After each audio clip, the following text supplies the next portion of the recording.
Tout de suite, retrouvez Le LP2I prend la parole sur Delta FM 90.2.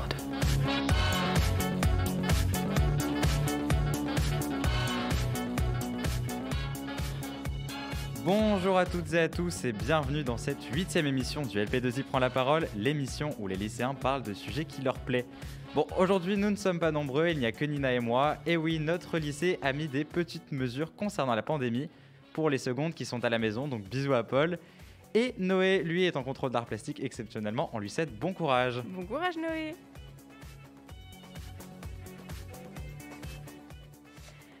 Alors, au programme, mon petit Romain, aujourd'hui. Eh bien, le programme est très court. Oui, 2 personnes seulement. Tu nous liras un monologue de Jean-Michel Ribes. Une petite pause musicale suivra. Et moi, je vous emmène dans les questions que les petits et les grands se posent. Romain, tu commences ? C'est parti. Ça fait peur, non ? Si, ça fait peur. On vit dans le danger nuit et jour et personne ne le sait. Alors, bien sûr, les gens vous croisent et vous disent « Ah, tiens, bonjour, salut, comment tu vas ? Alors, en pleine forme ?» Qu'est-ce que vous voulez que je leur réponde ? Je leur dis « Oui, ça va, très bien, très bien. » Seulement si je leur disais par exemple que mardi, en allant au bureau, j'ai lu sur un petit carton accroché dans le hall « La concierge est dans l'escalier ». Jette un œil, elle n'y était pas. Juré, ça fait peur, non ? Si je leur disais, je les vois d'ici, ils me diraient « Mais enfin, écoute, arrête, t'exagères, tout est dans ta tête, tu lis trop. » Non, justement, je ne lis plus, voilà, plus un mot, une ligne, rien du tout. La dernière fois que j'ai ouvert un livre, je m'en souviens très bien, c'était dans le train. Je m'en allais à Stuttgart, en Allemagne. Tiens, c'est comme ça aussi. Pourquoi tout le monde dit Stuttgart alors que c'est si simple de dire Stuttgart? Pourquoi? Ça fait peur, non? Je me rendais donc à Stuttgart par le train, je m'étais assis dans le sens inverse de la marche, non, parce que je m'étais dit, si jamais ils recommencent leurs conneries comme en 40, moi, je suis tout de suite dans le bon sens pour revenir à Paris. On ne sait jamais. Je me souviens donc, je lisais un livre léger, distrayant, un livre de Kafka. Un humoriste tchèque, un homme qui savait rire. J'en étais au bas de la page 73, je me rappelle très précisément de la phrase. Monsieur Samsma n'avait qu'une envie, mourir. Passionné, je tourne la page. Quand c'est drôle, on dévore. Et là, ma respiration s'arrête net. Je n'invente rien. Il manquait une page, la 74. Tiens, rien que d'en parler, ça me sert là. La 74 avait disparu, comme ça, sans explication, le trou béant en plein milieu d'un récit. Ça fait peur, non ? Alors que faire ? Le dire à la fille qui était assise en face de moi ? Pauvre petite fille, à son âge, elle se serait affolée. Appeler le contrôleur, siffler, cri, sirène d'alarme. Vous imaginez la panique ? 200 personnes à garde dans la campagne en train de chercher ma page 74. Non, je ne pouvais pas leur faire ça. Alors j'ai serré les poings, j'ai continué à lire, souriant, comme si de rien n'était. D'ailleurs, même chez moi, c'est dangereux. Waouh! Merci.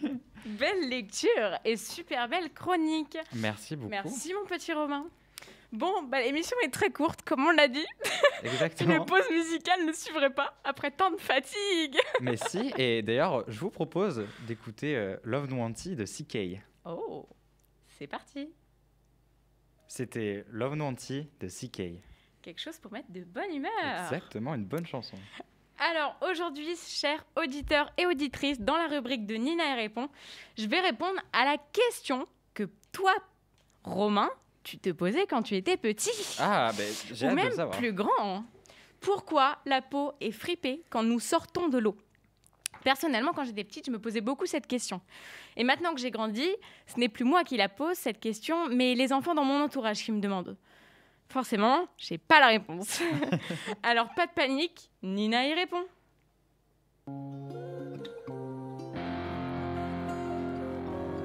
Hé les amis, dites-moi, c'est quoi ça ?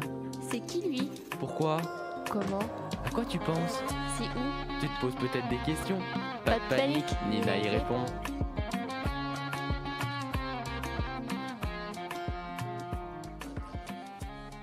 Oui, le générique de ma chronique est bien le même que la pause musicale. Le retour de la pause musicale en 2 fois finalement. On adore cette chanson sur cette émission. Donc cela ne vous a peut-être pas échappé. Au bout d'un certain temps d'immersion dans l'eau tiède, les phalanges se fripent. parfois avec une sensation désagréable, principalement à l'extrémité des doigts, la plus petite, la phalange. Donc, des chercheurs ont alors cru pendant longtemps que la peau des doigts se fripait parce qu'elle se gorgeait d'eau. La peau est constituée de 3 couches, l'épiderme, le derme et l'hypoderme, qui ne sont pas de densité égale. Lorsque l'on reste de manière plongée dans l'eau, l'épiderme s'imbibe et gonfle. Le derme, lui, est plus dense. Il absorbe donc moins de liquide. C'est cette différence qui entraîne le plissement de l'épiderme. En tout cas, c'est ce que l'on croyait.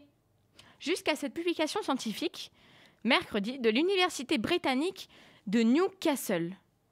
Si nous avons les doigts fripés, après être restés trop longtemps dans l'eau, ce n'est pas parce que notre peau est trop spongieuse.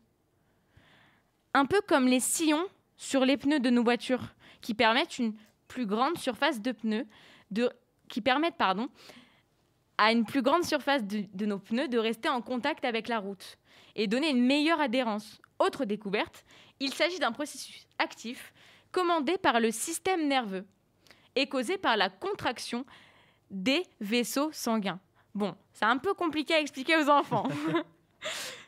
Le professeur Schmildern et son équipe ont demandé à des volontaires d'attraper des billes de différentes tailles. D'abord avec des mains sèches, puis après les avoir plongées durant 30 minutes dans l'eau chaude. Les cobayes attrapent plus rapidement les billes mouillées lorsque leurs doigts étaient ridés, alors qu'il n'y avait presque aucune différence pour les objets secs. Selon les chercheurs, ce plissement de nos doigts aurait pu aider nos ancêtres préhistoriques à récolter de la nourriture dans ces cours d'eau ou des végétaux humides. Les petits ainsi que les grands. Bon, même si pour les petits, c'est compliqué. Vous savez donc pourquoi les doigts sont fripés. Maintenant, à vous d'expliquer, chers parents. Quand on sort de l'eau, en attendant, je vous retrouve la semaine prochaine pour une nouvelle chronique de Nina et Répond. Cette fois-ci, le thème sera « Pourquoi le soleil s'en va ?» Mais hâte d'avoir cette chronique pour avoir la réponse. Ah ouais, hein. Merci. C'était hyper intéressant. Bon, c'est un peu compliqué pour les enfants. Un petit peu. Moi, j'ai fait mon rôle. Les parents, c'est à vous d'expliquer. Un cours d'SVT finalement à la maison. Bon.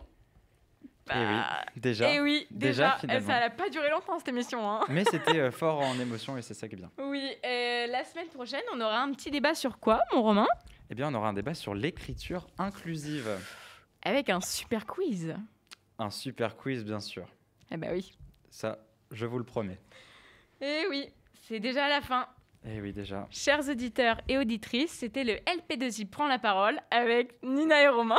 Exactement. Noé arrive la semaine prochaine. Et On croise on croise les doigts. On croise les Parce doigts que aussi, c'est bien pas sûr. Facile. Mais je pense qu'on va y arriver. Bien sûr.